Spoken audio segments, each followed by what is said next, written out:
Hello guys, good morning everyone. Ito ang ating paninda guys. Ayan, mahal tsaka turon. Tsaka mani. Itong video na to guys, para sa tao tong mga nagmalasakit sa amin ng panahon na maliit pa kami guys. Para to sa mami ko, Alice de Vera Biala. Tsaka sa daddy ko, Jesse. Ito guys, magpapasalamat ako sa kanila sa pag-aruga nila sa amin, dahil kung di nila kami kinuha dun sa San Rafael sa Tigaon ay sa ba to, sa Ilawod, sa Kamalig, siguro natigbak na kami guys. Sinong panahon ngayon guys, malakas ang bagyo mga panahon na yon. Buti na lang asawa niya ang si Daddy Jesse pumasyal sa Kamalig guys. Nakita niya kami doong tatlo kami ng magkapatid, si kuya ko tsaka si ate ko tsaka ako. Noong mga panahon daw nun guys, ano lang ako nun mga siguro nasa 1 years old ako, mahigit ganon. Dahil sabi ni mama, kasi si mama tsaka si papa, si mama tsaka si mami ko magkapatid, si daddy ko tsaka si papa ko magkapatid din. Tapos nanay ni papa si Lula Conching, yun ang lagi ko dating katabi matulog. Sa kama niya ako natutulog nung maliit pa ako. Tapos guys, 8 kami, 4 na lalaki, 4 na babae, ako ang bunso. Anong time na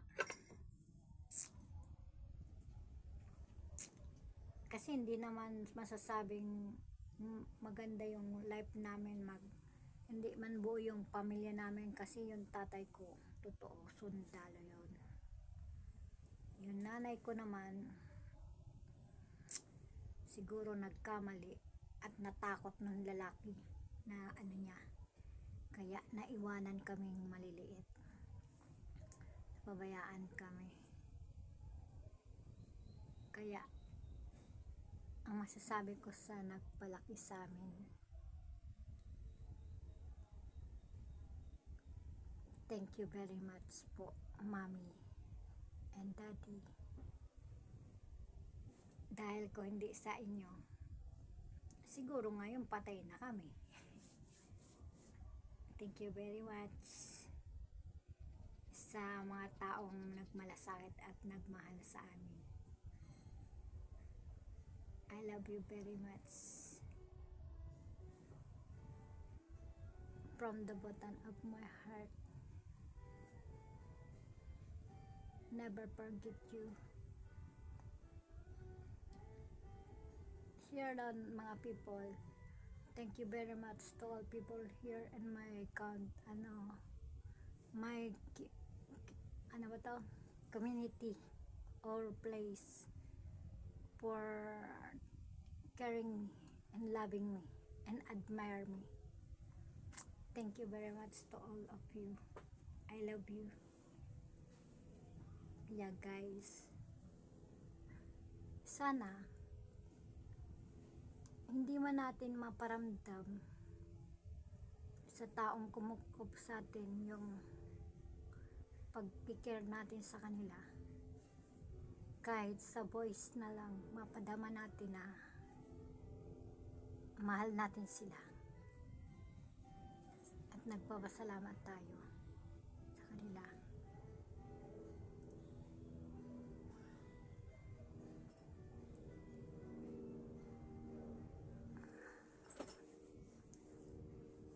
Hindi man natin maalagaan sila o mapakita ang pagmamalasakit at pagmamahal din natin sa kanila, kahit sa salita na lang masabi natin sa kanila na mahal natin sila, mahalaga sila sa atin. Naging parts of life sila ng buhay natin.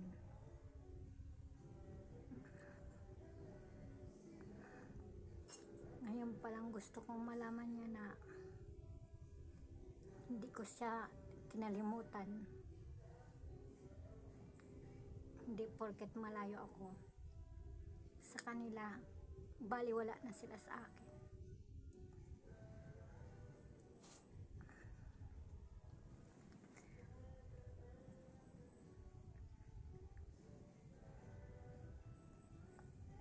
Importante sila sa buhay ko, guys. Dahil kahit wala akong nanay at tatay, minahal nila kami. Pinahalagaan niya kami.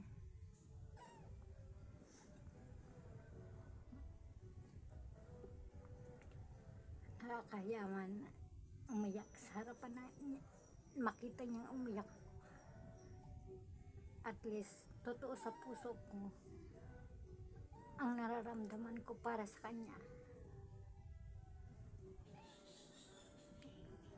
Hindi ko man ma-voice up sa kanya o mapakita na mahal ko siya kahit salita na. Excuse me ah.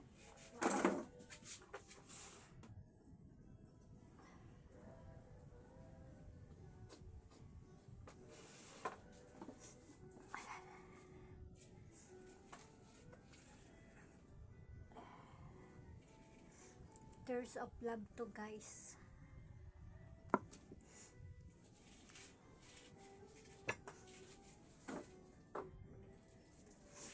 Yung tears ko nalaglag na,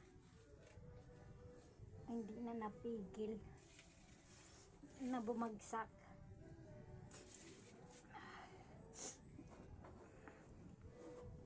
I love you, mommy, daddy.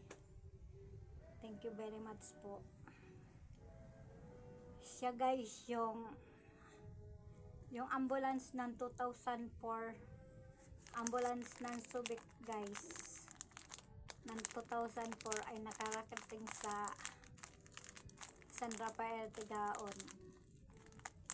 Yun ang pinuntahan namin, guys, si Mami Alice. Noong panahon na yon, ang driver pa si Kuya Fermin, kasama si Ate Helen Cabral sa DSWD. Ang mayor pa dati yan, si Tatay Jeffrey Conghon. Thank you very much po sa iyo. Kahit papano, napasyalan ko ang mami ko sa Bicol nang sa tagal ng panahon kaming ginagkita. Bumalik ako doon, may anak na akong dalawa. Ang anak ko nun si Simeon, 7 years old siya noon, tapos 3 years old yung si Erica. Dati, parang ano na ako dati yun eh. Parang gusto ko na sumuko dati. Nung time na naghiwalay kami ng asawa ko. Kasi wala nga akong kamag-anak kahit isa. Tapos lagi pa kami inaapi sa compound dati. Lagi kaguluhan. Dahil lang sa sa compound. Lagi nila inaaway ng mga tao. Kaya nga dati si Erica nagka-trauma dun, ka napilitan ako umalis na lang sa lugar na lang.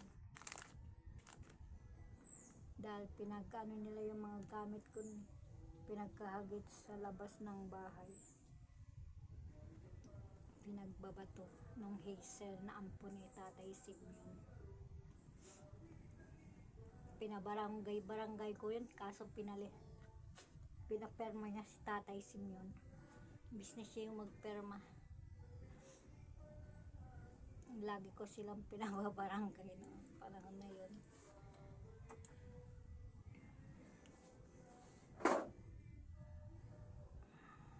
Kaya dahil nakita ko yung mami ko tsaka daddy ko. Naging malakas ulit ang loob ko na hindi dapat ako mawala ng pag-asa dahil nandyan sila. Taas lumabas pa yung mga kamag-anak ko dahil sa pamagitan ng Facebook.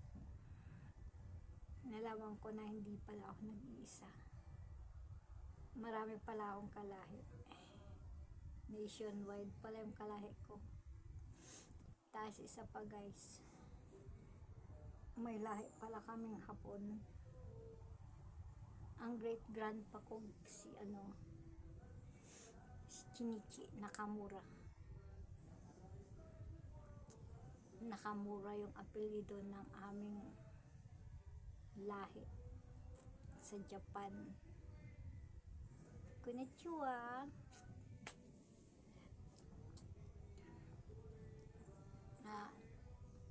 Masaya ako guys kasi hindi lang pala ako nag-iisa at may lahi pa ako. May isa akong anak na nawawala. Nung panahon na yon, naghiwalay kami ng asawa ko. Nag-wild talaga ako guys. Tapos yung kapitbahay namin, nasa Matayin Datao kay Tabadjit.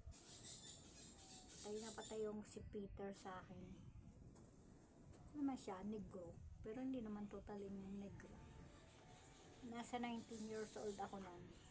Anak ko na si Mion. Nagtatrabaho ko. Tapos yung yung lalaki 17. Pero napakatangkad niya. Mga 7-footer siya. Hindi naman mamag. Kakamala na bata siya kasi manong naman itsura niya. Liligaw siya guys. Lahat ng ginawa niya, pero ayoko sa kanya kasi negrito siya. Tapos yung mga kaibigan ko, sila pinaalam nila ako kay Ate Budget, makain daw kami ng burger.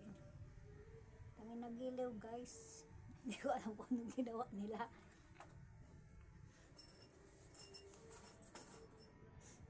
Nagising ako guys, nasa Baloy na ako sa beach yun sa Baloy, sa may cottage, madaling araw, mag-isa lang ako, nagising ako, giniginaw ako. Tapos tumayo ko, mag-isa lang ako doon sa cottage na madilim. Umuwi na ako, tapos hindi lang ako pinapasok ni Tabadjit. Tulog ako doon sa labas ng bahay. Tapos yun, pinalayas din ako ni Tabadjit. Tapos guys, pinaano naman ako kay kay Kuya Jo. Para agagaan ko yung anak ni Kuya Jo kasi banda sila. Tapos yun na buntis na pala ako, putang inang giliw. Tapos nagbuntis ako habang nagyayaya ako. Dahil sa katangahan kong ginawa. Yun ang pangalawa sana kay Simeon. Nawawala siya. Yung panahon kasi nun guys, ayaw ko naman siya ipaampun. Hindi na ako pumayag ng iampunin siya. Sabi nila, dapat daw ipaampun ko ang bata kasi daw di yun tatanggapin ang biyanan ko. Kaya hanggang ngayon guys, hinahanap ko pa rin yung anak kong nawawala. Sabi nila, bininta ko daw yun. Sabi ko, paano ko ibibinta ang sarili kong anak? Hindi ko kaya ibenta ang sarili kong anak.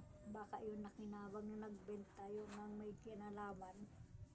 Kaya siya na yung siningil. Lahat na may kinalaman sa anak ko namatay. Namatay guys. May kinalaman sa aking yung anak mong nawawala. Paano ko pa siya tatanungin? Patay na siya. Paano pa maibabalik ang anak ko? Meron man naman nakakaalam yung bakla, anak-anakan niya, si Tulay, nagtatago daw. Yun na ang huling alas ko para makita ko yung aking anak kung nasaan. wala namang gusto guys na itapon o pamigay ang anak. Dahil alam ko naman kung gaano kahirap ang ano guys, ang walang magulang. Kaya nga hindi, ang anak kahit di tinanggap ng ama nila, kinaya kong alagaan mag-isa at mapalaki. Kahit iba yung tatay niya, pinaano ko sa mga kapatid nila, magkakadugo kayo. Hindi pwedeng mag-ano kayo, iisa lang ang laman at dugo niyo. Kailangan magmahalan kayo. Yan ang ano ko sa aking mga anak. Pinaunawa sa kanila. Nung panahon din ng may half sister din ako guys, si Arlene. Masama talaga ang loob ko dun guys, kasi nalagaan siya ng nanay ko. Baka ng mga panahon na yun guys, naghihirap ako sa ibang tao, nahirapan ako, tapos sasaktan pa ako, kakarinig pa ako ng mga salita na kung ano-ano. Tapos papakasarap siya sa nanay ko. Tapos guys, nabalitaan ko pa may nagsabi sa akin na may sakit na nga yung nanay ko. Gusto pa ng luho, magpabili pa ng sapatos na bago. Ano ba guys, na makontento kung anong meron, di ba? Kaya una kami nagkita sa Nueva Ecija guys. Hindi ko talaga guys napigilan. Unang harap ko pala sa kanya guys, sinampal ko talaga siya guys. Binuhos ko yung galit ko sa kanya guys. Sabi ng kuya ko, Malo, walang kasalanan yung kapatid natin. Hindi niya kasalanan kung ano pinanganak siya. Ang magulang natin ang nagkamali.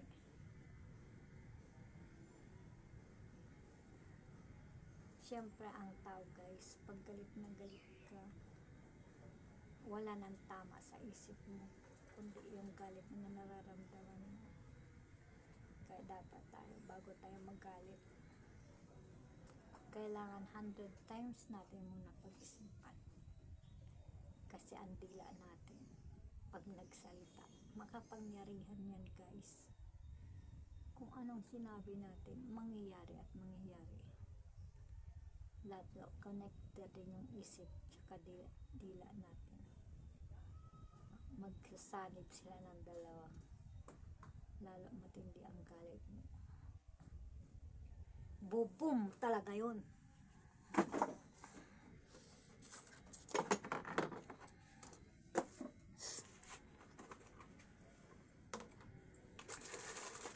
Sinsanat nagdrama na ako ng bonggang-bongga. Ayan, kailangan marami akong paninda.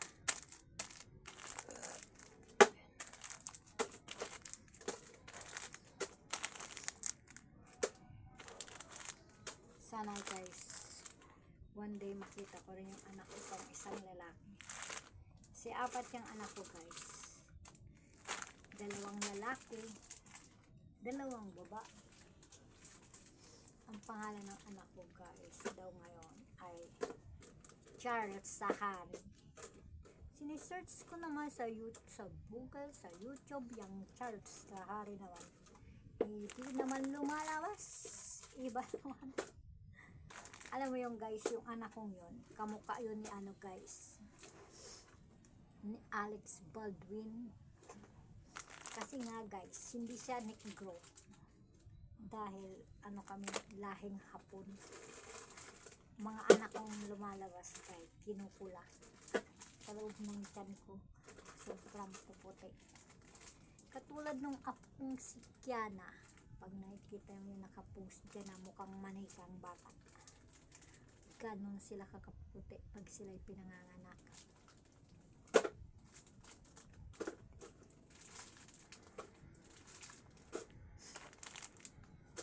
Thank you guys. I love you. Thank you for my watching.